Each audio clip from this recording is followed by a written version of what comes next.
Kisah nyata bulan madu dengan sosok kuntilanak. 7 hari berbulan madu dengan kuntilanak.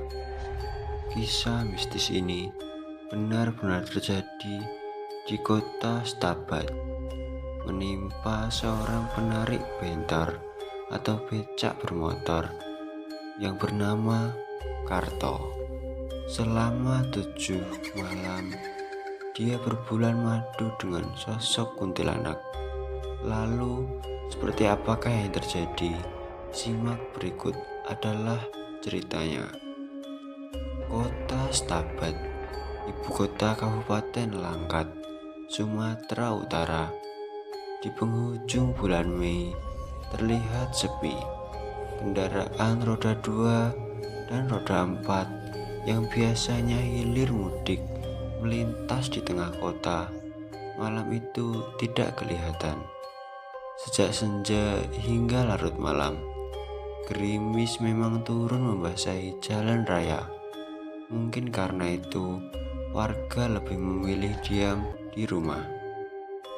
Malam itu menurut penanggalan Jawa adalah malam Jumat Kliwon, malam yang diyakini angker karena sering terjadi peristiwa mistis. Namun di zaman sekarang, malam hari keramat itu sudah tidak dianggap lagi angker.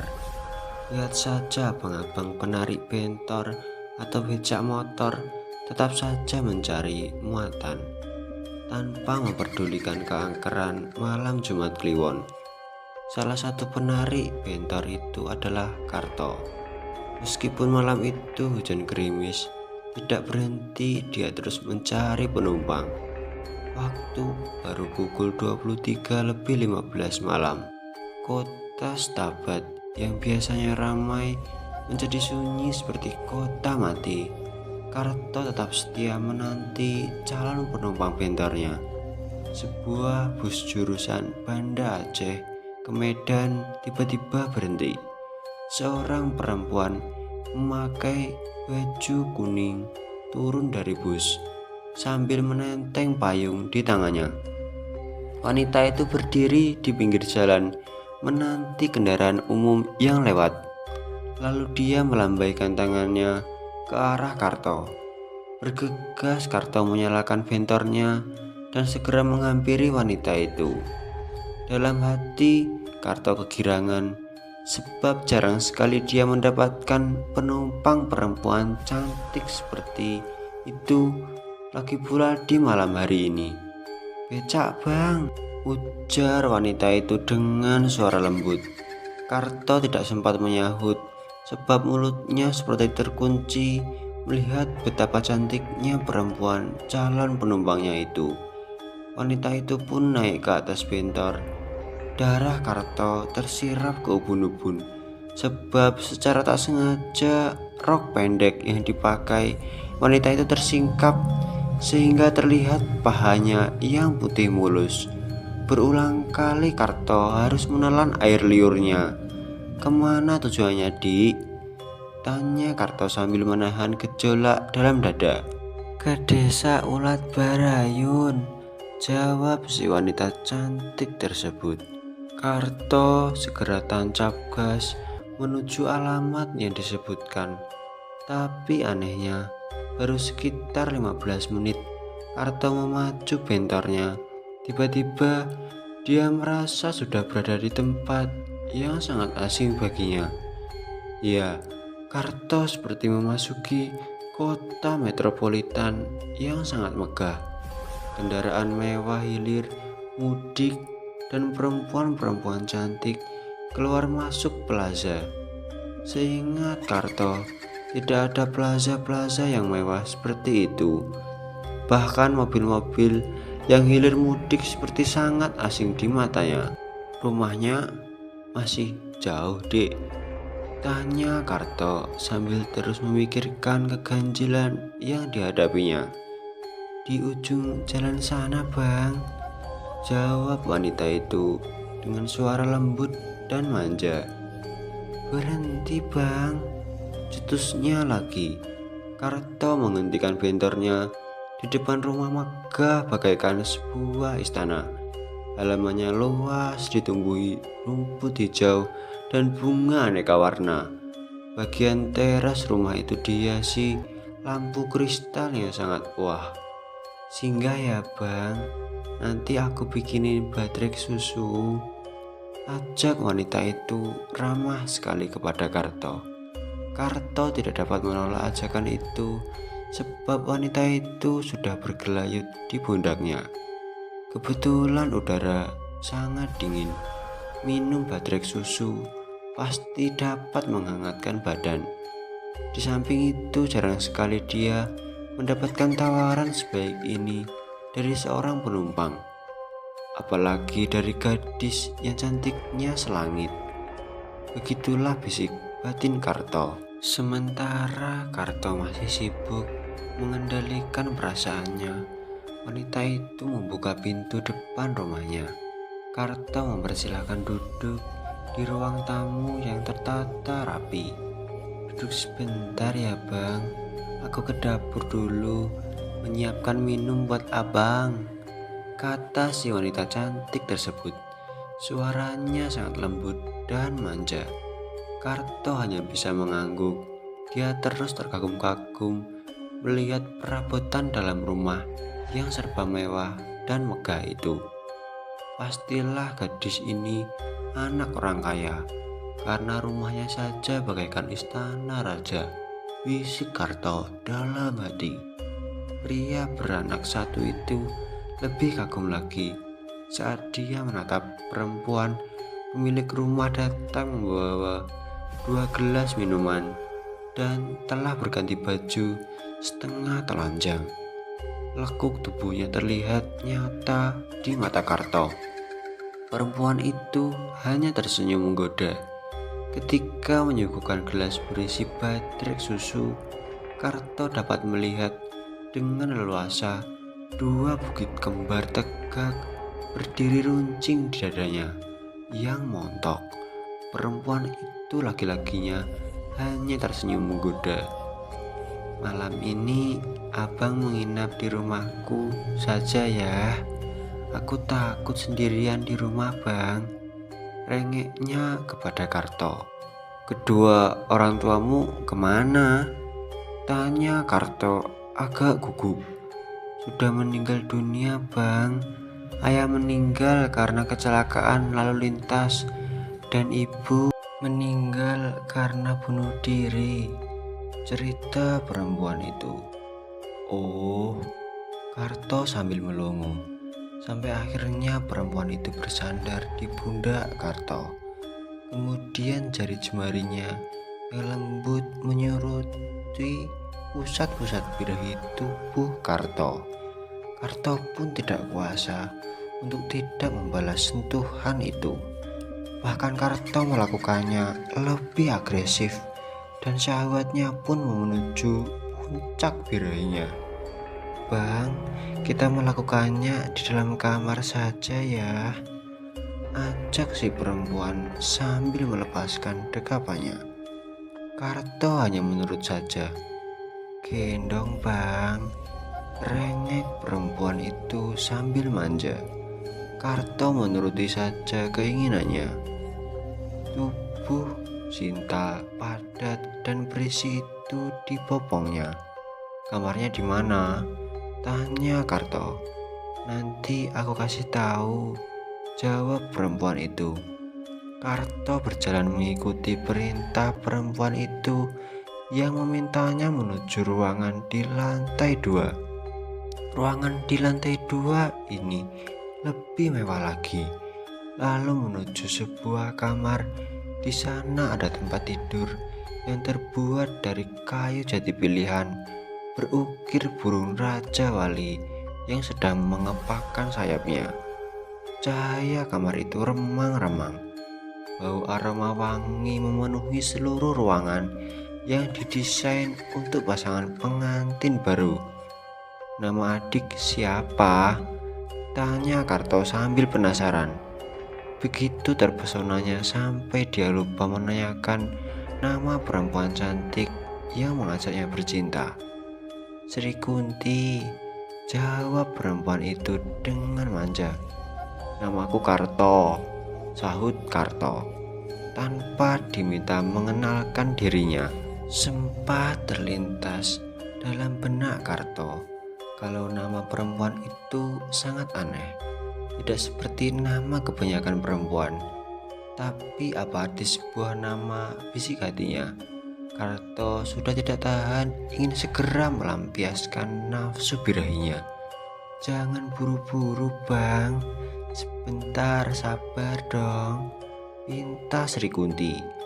"Aku sudah tidak tahan," kata Karto. "Tapi kita harus menikah dulu bang," ujar Sri Kunti. "Siapa yang akan menikahkan kita?"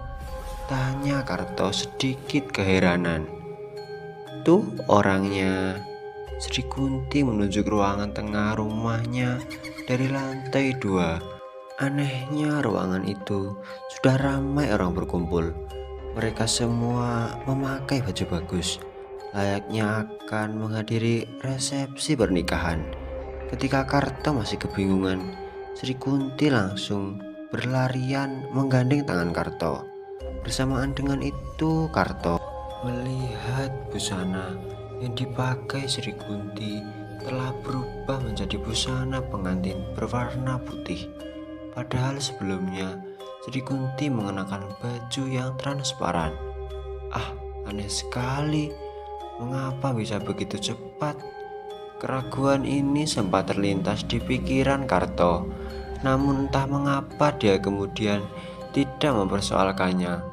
Karto sendiri makin bertambah bingung, sebab dirinya juga telah memakai jas berwarna hitam dan memakai dasi. Padahal sebelumnya dia berpakaian lusuh dengan jeans belel kesayangannya.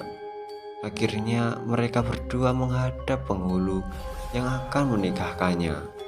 Akad nikah yang Karto laksanakan tidak seperti pernikahan dengan istrinya yang setia menunggunya di rumah. Karto cukup hanya mengucapkan ikrar setia. Setelah itu resmilah mereka menjadi pasangan suami istri. Setelah resepsi pernikahan selesai, semua tamu yang datang sudah pulang. Kini tinggal mereka berdua di dalam rumah besar itu. Hujan gerimis berubah menjadi hujan yang sangat deras. Udara dingin menusuk tulang. Karto membutuhkan kehangatan. Sri Kunti pun demikian, sama membutuhkan kehangatannya. "Sekarang kita sudah resmi menjadi pasangan suami istri. Silahkan abang menikmati tubuhku," kata Sri Kunti. Sehelai demi sehelai kain pembalut tubuh Sri Kunti dia buka, sehingga tampaklah pemandangan yang membuat seluruh tubuh dan terutama lutut Karto gemetar. Pasangan yang baru saja melangsungkan ikrar hidup berdua itu sudah tidak sabar menikmati malam pertamanya. Karto menggendong tubuh Sri Kunti menuju kamar pengantin yang telah dipersiapkan untuk mereka berdua. Tubuh sintal itu dibaringkan di atas kasur empuk. Permainan birahi segera mereka lakukan. Pasangan pengantin ini berpacu menuju puncak birahi. Tak ada lagi kata-kata apapun yang terucap dari bibir keduanya. Masing-masing berkonsentrasi menuju finish. Kedua berlari sama-sama kencang dan sama-sama binal seperti kuda liar. Desah napas kenikmatan keduanya seirama dengan goyangan tubuh Sri Kunti. Karto merasakan puncak kenikmatan yang tiada tara. Selama ini setiap dia berhubungan dengan istrinya selalu terasa hambar seperti kurang garam. Demikian pula ketika dia melakukannya dengan PSK. Karto merasakan biasa-biasa saja. Tapi pada malam ini dia merasakan kenikmatan yang sangat sungguh luar biasa. Biasanya setelah 2 kali Karto memuntahkan rudalnya, tubuh pasangannya langsung tergeletak lemas. Berbeda dengan Sri Kunti, meskipun permainan di atas ranjang sudah berlangsung selama hampir 2 jam, stamina tubuhnya masih stabil. Berbeda dengan Karto, Dia sudah tidak sanggup lagi melanjutkan permainan. Dia menyerah kalah. "Ayo lanjutkan lagi bang," pinta Sri Kunti menantang Karto. "Aku sudah tidak sanggup Sri," jawab Karto menyerah. "Biasanya abang tidak pernah menyerah," kata Sri Kunti. "Kaulah perempuan satu-satunya yang dapat menaklukkanku. Kau hebat Sri," puji Karto. Sri Kunti hanya tersenyum mendapat pujian ini. "Kapan kita ulangi lagi bang?" tanya Sri Kunti manja. "Besok malam," jawab Karto tegas. "Abang tidak pulang?" tanya Sri Kunti lagi. "Untuk apa aku pulang? Istriku di rumah tidak dapat memberikan kepuasan. Berhubungan intim dengannya sama dengan memeluk bantal guling. Tidak ada rasanya." Karto mengeluh tentang istrinya yang usianya 5 tahun lebih tua darinya. Malam sudah menjelang subuh. "Kita tidur ya bang," bisik Sri Kunti manja. Keduanya segera memejamkan mata karena tubuh mereka sudah sangat letih. Sebentar saja mereka sudah terlelap tertidur pulas, dan mereka melewatkan waktu yang sangat panjang dalam tidur itu. Menjelang senja, Karto baru terbangun dari tidurnya. Lampu di dalam rumah sudah menyala semua. Sementara itu Sri Kunti baru saja selesai mandi keramas. Rambutnya yang panjang hingga sepinggul masih terlihat basah. Tubuh Karto masih terasa lemah. Seluruh sendi-sendi tulangnya berasa mau copot semua. "Bang, mandi dulu. Aku sudah siapkan air hangat dan handuk dalam kamar mandi," kata Sri Kunti. Karto menuruti saja perintah Sri Kunti. Dia segera mandi di sebuah kamar mandi yang sangat mewah. Dia pun seperti mendapat durian runtuh, tinggal di rumah mewah dengan istri yang cantiknya selangit. Selepas mandi di meja makan, Sri Kunti sudah menyiapkan hidangan santap malam. Mereka berdua pun menikmati makan malam. Setelah selesai makan malam, Sri Kunti mengajak Karto ke taman yang ada di belakang rumah. Mereka berdua bercengkrama sambil bermain ayunan. Sri Kunti, "Permainannya kita lanjutkan di dalam rumah saja ya," ajak Karto yang sudah tidak sabar ingin segera melampiaskan nafsu birahinya. Sri Kunti pun hanya mengangguk. "Gendong bang," rengek Sri Kunti sambil manja. Permintaan Sri Kunti ini tidak dapat ditolaknya. Karto membawa Sri Kunti ke dalam kamar tidur. Kain spray sudah diganti dengan yang baru. Tubuh Sri Kunti dia baringkan di atas kasur empuk. Mereka segera berlari ke puncak birahi. Permainan malam kedua ini lebih hebat dan lebih gila lagi. Mereka baru mengakhiri permainan ranjangnya menjelang subuh. Keduanya terkapar lemas tidak berdaya. Mereka pun tertidur lelap. Menjelang senja, lagi-lagi Karto baru terjaga dari tidurnya. Demikian yang terjadi seterusnya. Setiap kali Karto hanya menjalani rutinitas seperti itu, bercinta sampai larut, tertidur pulas, dan baru terjaga ketika hari telah senja. Karto sama sekali tidak pernah mengetahui kehidupan di siang hari. Semua aktivitas hidup di dunia tempat Sri Kunti tinggal sepertinya hanya berlangsung pada malam hari. Daerah tempat Karto kini tinggal sepertinya hanya muncul menjelang senja hingga subuh, dan siang hari daerah itu tidak pernah ada. Sudah 5 hari Karto tidak pulang ke rumah. Informasi yang diterima istrinya menyebutkan bahwa malam Jumat kemarin suaminya mengantarkan perempuan cantik. Setelah mengantarkan perempuan itu, Karto tidak pulang ke rumah. Istrinya sudah mencari Karto kemana-mana, tapi tidak juga ditemukan.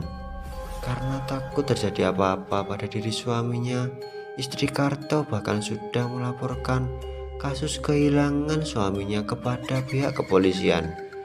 Beragam prediksi muncul akibat hilangnya Karto.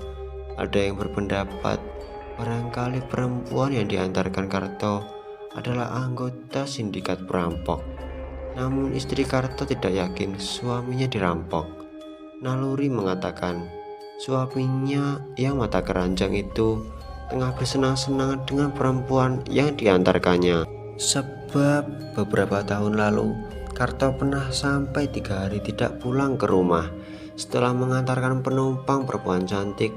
Ternyata Karto tinggal serumah dengan perempuan itu. Teman-teman yang satu profesi dengan Karto ada yang menyarankan agar minta bantuan dukun untuk mengetahui di mana Karto berada. Saran itu dituruti istrinya dengan diantar adiknya. Istri Karto mendatangi rumah Mbah Katijo, dukun kampung yang sudah tidak diragukan lagi kemampuannya. Suamimu sedang berbulan madu, kata Mbah dukunnya. Dengan siapa, Mbah? Tanya istri Karto sambil menahan geram. Dalam hati dia mengumpat habis-habisan suaminya. Padahal dulu Karto sudah bersumpah tidak akan lagi selingkuh, tapi kini dia ulangi lagi. Dia menikah dengan perempuan dari dunia lain, kata Mbah Katijo. Siapa perempuan itu, Mbah? Tanya istri Karto penasaran. Dia bangsa kuntilanak, jelas Mbah Katijo.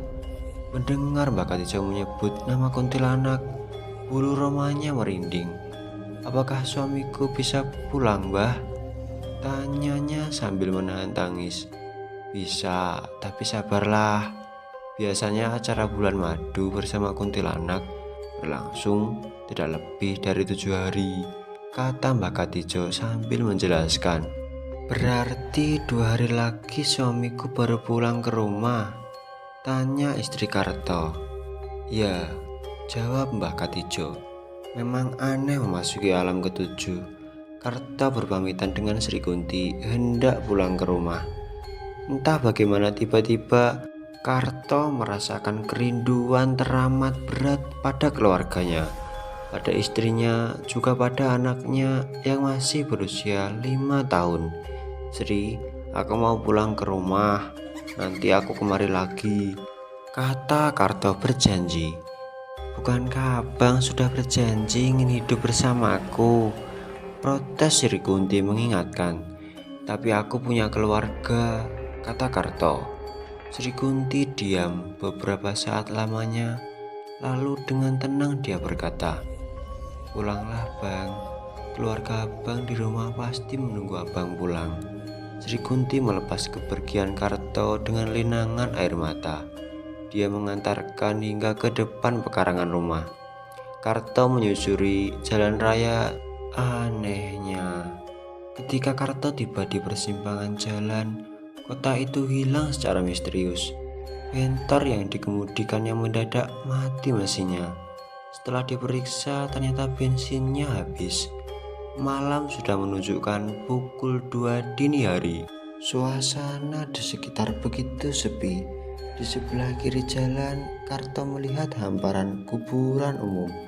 Ratusan orang dikubur di sana. Bulu kuduk Karto berdiri. Badannya mendadak lemas. Perkampungan warga sekitar 1 kilometer lagi.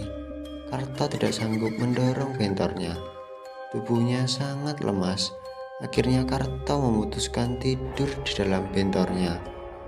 Pagi hari ketika dia terjaga dari tidur pulasnya, orang-orang ramai di sekelilingnya. Dia mencoba untuk bangkit dari bentornya, tapi usahanya sia-sia. Tubuhnya sangat lemas sehingga tidak dapat digerakkan.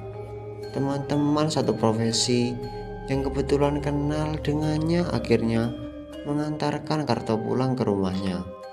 Penampilan Karto berubah dari biasanya. Karto yang biasanya ceria kini berubah seperti orang bingung.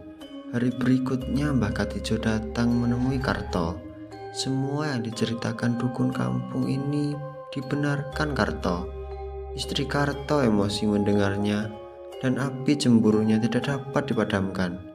Dia tidak sudi lagi menerima Karto sebagai suaminya karena sudah bersetubuh dengan makhluk halus. Akhirnya istrinya Karto pergi beserta anaknya ke rumah orang tuanya. Tinggallah Karto seorang diri dalam keadaan lumpuh total. Kini Karto hanya hidup dari belas kasihan orang-orang. Semoga kita bisa mengambil sisi baik dari seluruh cerita, termasuk cerita dari Karto. Semoga kita dihindarkan dari seluruh gangguan makhluk gaib. Mari kita membaca surat Al-Fatihah satu kali. Al-Fatihah. Bismillahirrahmanirrahim. Amin. Semoga kita tetap selalu dalam lindungan Yang Maha Kuasa. Sekian, terima kasih buat kalian semua yang udah nonton video ini dari awal sampai akhir. Tentunya buat kalian semua, jika suka tentang konten video ini, jangan lupa klik tombol like dan subscribe. Jika kalian tidak suka tentang konten video ini, dislike aja video ini, tidak apa-apa. Dan jika ada request tentang video lain, request di kolom komentar, kami akan membuatkannya dengan senang hati. Sekian, terima kasih buat kalian semua. Di sini selaku membuat penyaji konten video ini pamit untuk undur diri.